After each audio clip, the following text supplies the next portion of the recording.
City Chiefs are improving their offensive line by getting Orlando Brown Jr. from the Baltimore Ravens.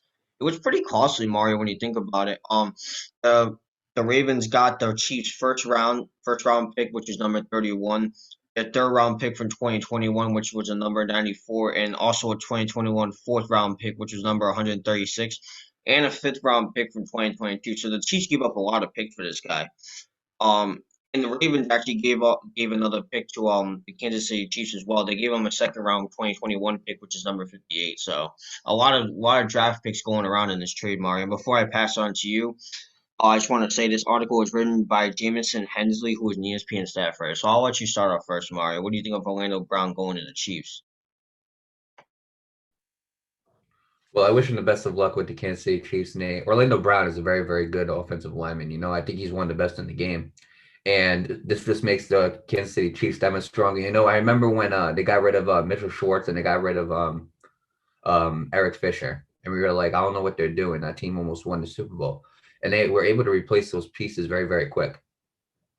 And so I got to give them a lot of credit. They built a more powerful and more stronger offensive line, I feel like, in this offseason. And Orlando Brown just adds to it, and this Kansas City Chiefs are looking like a scary team. Now, again, we talk about the AFC, there's one team that comes to mind, the Bills. The Bills are a threat. The Miami Dolphins, I feel like, are on the upcoming. I'm trying to think here. The Ravens are Indianapolis still Colts. Indianapolis Colts. Thank you. The Ravens are still a good team. Pittsburgh Steelers, if they clean things up, they could be a dominant force. So the AFC, Browns. Browns, thank you. So Titans, and I can go on and on, but there's no point. I still think the Kansas City Chiefs are the best team in the AFC. I still do believe that. And I still think the second best is the Buffalo Bills. But adding Orlando Brown just makes them that much stronger. It's not about, and again, every team's goal is not to win the AFC or the NFC. It's to win one thing and one thing only, and that's the Super Bowl. And so when you add Orlando Brown, you got to think, is this going to be the piece that can take us to that Super Bowl? And I truly believe it could be. You know why? Because Patrick Mahomes, I think with a bad offensive line, can improvise and create himself enough time to get that ball out of his hand and get his guys open. We've seen him do it many, many times. How many times have we seen Patrick Mahomes go on the run, throw a crossbody, and throw it to somebody to catch it? Or how many times have we seen Patrick Mahomes do some no-look pass where he's looking this way and he's going like this? We see it so many times. Patrick Mahomes is phenomenal at improvising. It's very hard to plan against that. But adding Orlando Brown, it gives him even more time to throw that football, so he doesn't have to improvise. Because I feel like the way Patrick Mahomes is, if he finds an open guy, he's gonna throw to that guy. There's no need to improvise. He'll try whatever he can. He'll try not to improvise for as long as he can to the point where he's like, I gotta improvise. So adding Orlando Brown, it gives him more protection. It helps the running game out more because Clyde Hilaire-Edwards, I feel like, has a lot of potential as a running back. And so you add Orlando Brown, it gives him more protection. It gives the running back more chances to get better yards. So now, not only do you have Patrick Mahomes still being dominant and having more time to throw the football, you also have a good running game with you too. So now you also got to wonder, okay, well, we can stop Patrick Mahomes, but then Clyde Hilaire Edwards is over there in the back. So now you got to think about two things as well. And then the fact that Tyreek Hill's there, Travis Kelce, and I think this makes the Kansas City Chiefs a very, very scary team. I think that one piece in Orlando Brown right there, I think that is enough to complete the puzzle for the Kansas City Chiefs to become Super Bowl champions again. So you know what? With that being said, best of luck to the Kansas City Chiefs and best of luck to Orlando Brown. Now going to the Baltimore Ravens. I do like this for the Baltimore Ravens, okay? Because we've heard about them wanting to trade Orlando Brown for the longest time. Vikings were a rumor, and there were other teams that were interested as well. Let me explain something, Nate, okay? They got this year's first round, 31st pick in the NFL draft. They got a third round pick. They got a fourth round pick. And then they got a fifth round pick in 2022. Just took 4 draft picks out of this. Now, again, can I say that the Chiefs won this draft, this trade? No. Why? Because you never know what those picks could turn into. Okay, people forget to mention that Lamar Jackson was around the 30th picks. I think Lamar Jackson, I could be wrong. I think he was the last quarterback picked in that round. He was the last quarterback picked in that round. I think he was the last pick in that round as well. So when you really think about it, it's all about what you can do with these draft picks, Nate. That's what it comes down to right there. Okay, so I can't say the Kansas City Chiefs won this trade. Why? Because these four draft picks have yet to be decided. But who's to say Baltimore Ravens can't get a can't get four great picks and end up winning this trade and end up becoming the new favorite team in the AFC? We don't know. But the only thing I could say is this, you got rid of one of your best offensive linemen. Okay, these four picks are crucial.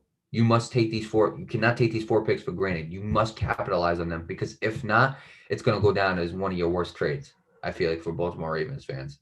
So with that being said, best of luck to the Baltimore Ravens and best of luck to whatever they decide to use for those fourth round picks. Whoever those fourth round picks become, best of luck to them as well. And I'm excited to see how this trade is going to end up turning out in the future. Yeah, absolutely. Best of luck to everybody in this trade, and you basically touch up on everything. Orlando Brown Jr. is definitely one of the best offensive linemen in the game, and that's something that we talked about before. It's something the Chiefs really need, whether Patrick Mahomes is good at improvising it or not. He just got completely exposed in that Super Bowl by Tom Brady and the Bucs. At that point, him being good at avoiding a bad offensive line didn't matter because he was just exposed that badly. And I really looked at the TV and I'm like, this guy needs protection. I don't care how good this guy is, he needs to be protected. Otherwise, they're gonna kill him, like Cincinnati did to Joe Burrow. Look what happened to him. That could be Patrick Mahomes. Obviously, knock on wood, it doesn't happen. But that's what I mean. If you get exposed that badly, you need some damn protection. And I'm glad the Kansas City Chiefs are addressing that issue. They want to stay the top dogs in the AFC. Teams with the Buffalo Bills, the Indianapolis Colts, I believe, even with Carson Wentz as their quarterback, can be a very, very good team. And that's a great chance for Carson Wentz to make a comeback. Same deal with the Ravens. Even though the Ravens lost a couple of assets, they're still a really, really good team. The Dolphins are on the rise. The Steelers, if they get their heads out their rear ends, they're a really good team. You feel what I'm saying? They want to be on top of all of those teams. And they're doing a relatively good job with addressing those issues. Now, obviously, of course, getting Orlando Brown was very, very costly. They got rid of no, not five, four draft picks, excuse me. And three of them were from this year's draft. So, going then now this leads me to the Baltimore Ravens. Even though you still got Ronnie Stanley, he was out last year due to injury. Now he's gonna come back and protect Lamar Jackson.